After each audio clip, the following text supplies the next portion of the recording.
Grant Wolfram, graduated from Hamilton in 2015, just signed a major league deal with the Milwaukee Brewers.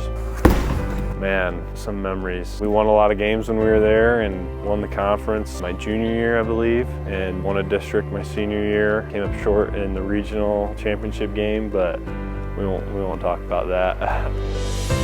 I loved Hamilton. I loved playing with all those guys. We had good times. I keep in touch with Grabinski and DeGood and Tom Burton, Bierschbach, a lot of the coaches. DeGood was my coach. I just had a feeling, he wasn't going to let me get complacent. That sense and the way, the standard that he held, for the team and, for me. There was multiple times, he pulled me to the side and telling me, I need to lead in this way, or I need to set an example this way. You really want to try to be the best person that you can be and the best teammate you can be. Ever since I was first grade, I wanted to play professional sports. I just didn't know what one. And then baseball just kind of gradually, naturally just took over. I was torn between the San Francisco Giants and the Milwaukee Brewers, and then ultimately, the location did play a little bit of a factor, especially having a newborn baby, and my wife can, drive 4 hours and get home, especially when I'll be on the road, for a week at a time. I think that definitely did have a factor for sure. It's amazing. I love reading the comments and having all that support. I'll be closer to home now, so hopefully I'll be able to see some familiar faces at the ballpark, in the coming years. It's awesome to see that support.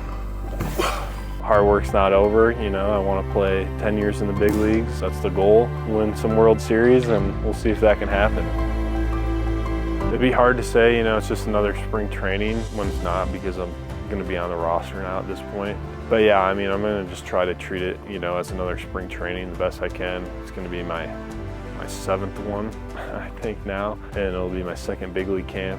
I feel really good where I'm at. My arm feels good, body feels good. So yeah, I'm just going to go in there, compete for a spot. If I make the team, I make the team. If I don't, I'll be going to Nashville and get off to a good start there, and then just be waiting for when my name gets called. I do this kind of, not meditation, but visualization, every night before I go to bed. And a lot of it has, recently been trying to envision myself in big league stadiums and putting myself in different scenarios. I know the first series is in New York City against the Yankees, so I've kind of had that, okay, who's the lefties in their lineup, and trying to visualize what it's like pitching in Yankee Stadium. So just preparing, before the real thing, definitely eases your mind and calms the nerves a little bit. I enjoyed my time at Hamilton. A lot of good people, a lot of hardworking people, good friends to grow up with. 4th grade, I had Mr. Ringstra. Mr. Bosma stands out, followed me throughout my career, and I've talked to him about Tyler, and he's always fun to talk to about baseball. There's so many people that, just stay in touch, and so many great teachers that I had. I'd send my kids to Hamilton. I loved it.